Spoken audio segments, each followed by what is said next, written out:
Hey, what's going on, YouTube? It's your boy Moose, back here for another video. Just gotta shout out my Red Pill Army out there and my kings and queens. Alright, so, what are we finna talk about today? Because you know we got another spicy ass topic loaded up for us to get into, okay? So, what's been happening recently? You got some craziness going on at the Capitol. All those fucking crazy people. All those MAGA supporters, man.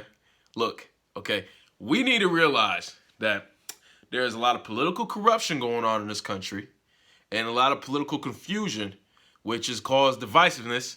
And you got people who, for no reason other than to probably get some kind of clout or something like that, are literally being led to slaughter, okay?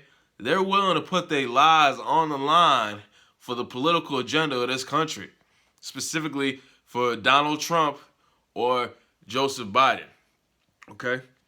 But one thing that's not going to be talked about in the media is how, what do you know, Antifa reared their ugly ass head again, all right?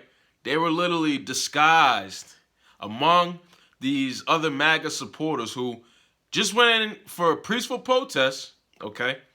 They went for a peaceful protest, but they're infiltrated by violent protesters who assume the identity of these other MAGA supporters, okay?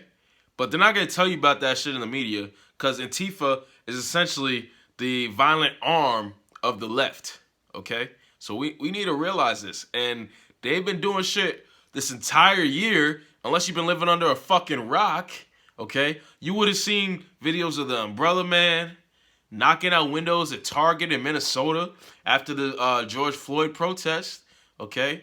You would have seen other videos of all these different figures or police, people who look like police officers, okay?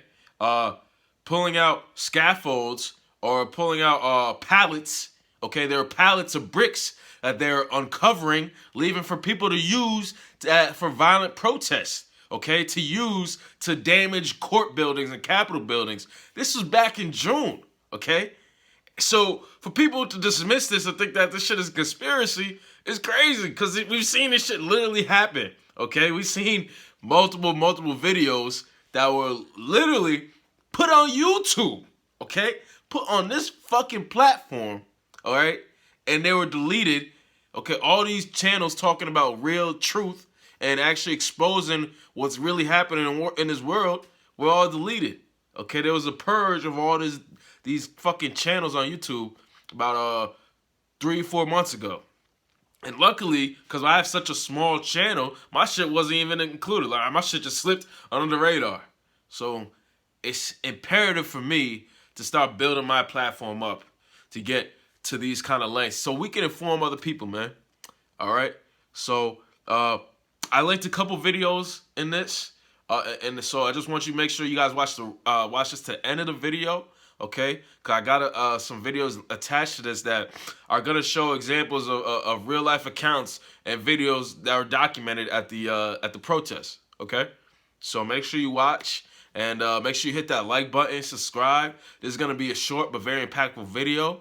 I just want people to know what's happening. And I'm going to keep making sure I drop more of these videos more consistently. Try to make my channel a little bit more consistent. Try to build up a bigger audience because this shit is real. And I think going from what I've read and from what other people have discussed, I think things are going to get worse going into 2021 and 2022 with this new administration taking over. The Biden and Harris administration. Oh, God. I'm telling you right now, if you black, you better fucking start looking elsewhere, man. Maybe start looking outside the country or something like that. Especially if you like to smoke a little ganja, okay? Because we know that if you a black man, you smoke some ganja, that Kamala Harris is going to target your ass. I guarantee you, okay? They're going to find some way to target black men. All right, so again, we just need to be wary of this, and I appreciate you guys for watching. Thank you so much, and yeah, just make sure you keep following me, and yeah, the truth hurts, y'all, and it needs to be told though. All right, I'll catch y'all later. Peace.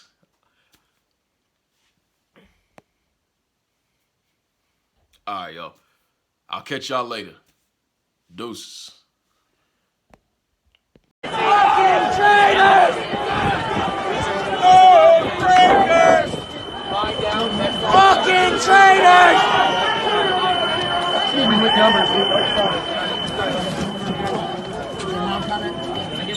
They're gonna lock us in.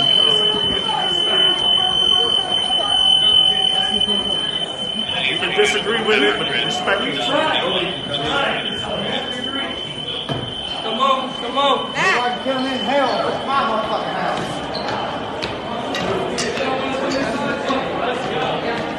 Fuck the traitors! Get inside now. It's crazy. There's Trump! Michael, go ahead.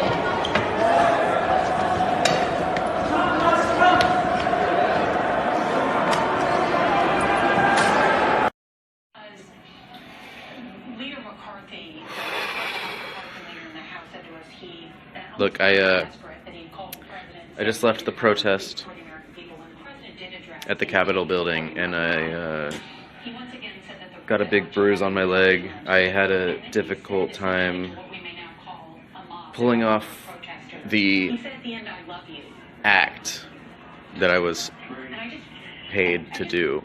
And I'm making this video because I want to confess that I was paid to pretend to protest today. I can't say by who, but I will just say that it's a organized effort.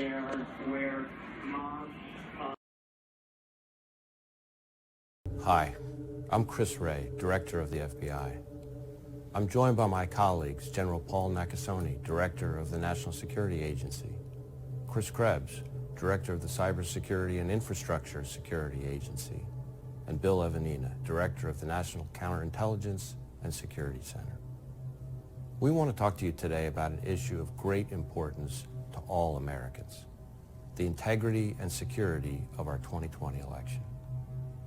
Next month, we will exercise one of our most cherished rights and a foundation of our democracy, the right to vote in a free and fair election. Some Americans will go to the polls on November 3rd to cast their votes, while others will be voting by mail. In fact, some have already begun to return their ballots. But no matter which method you choose, your voice is important.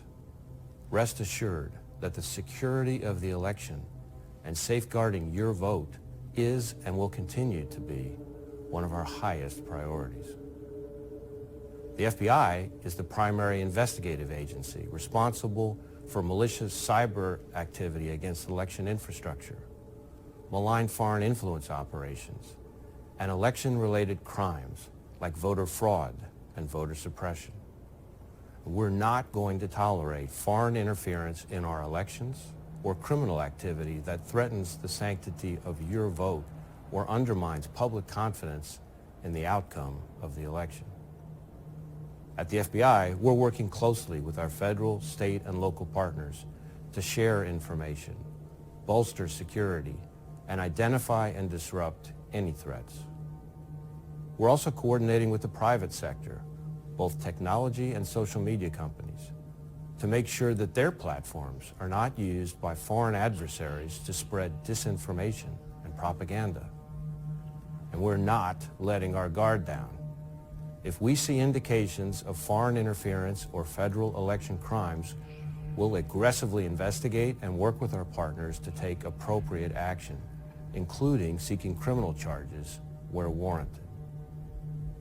As always, the men and women of the FBI remain committed to protecting the American people, our democracy, and the integrity of our elections.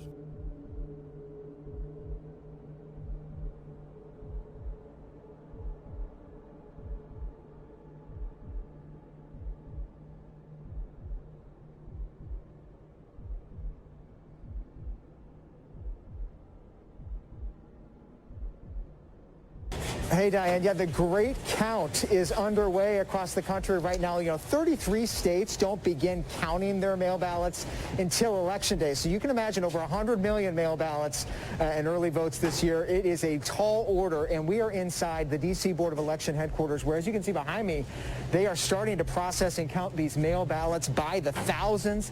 This is called the scanning and sorting machine. This is sort of the first stop when your mail ballot comes in. This is something you would see in most states around the country. You see this election official here putting the ballots through. They're automatically entered into the system, and they're sorted by ward.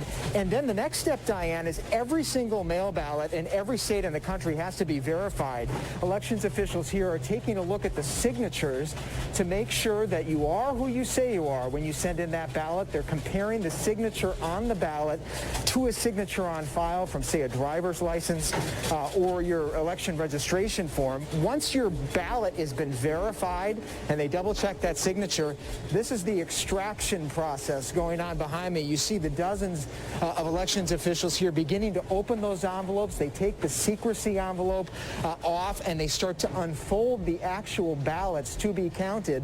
As you can imagine, a very labor-intensive process. This is going to be going on all day. They tell me their goal is to get through all these ballots today, as many as they can. And finally, over here in the corner is where you see the ballot tabulator. Once the ballots are all unfolded, they're run through an electronic machine that is not connected to the internet. It's secure in that way. It has its own server, and those data are then tabulated and sent back to election headquarters. So this year, Diane, this process right here, front and center more than ever before, because so many Americans have actually mailed in their ballots, as we've been talking about. That long line of green envelopes you see marching together contains just some of the record number of completed mail-in ballots from Arizona voters. First, they are processed through state-of-the-art machines. Then they're sent to ballot tabulation centers for counting. Got 2 of them. Arizonans of both parties have been voting safely and easily by mail since 1992. This election, for the first time, state officials started tabulating ballots 14 days before the election. As of tonight, millions of early votes have been processed.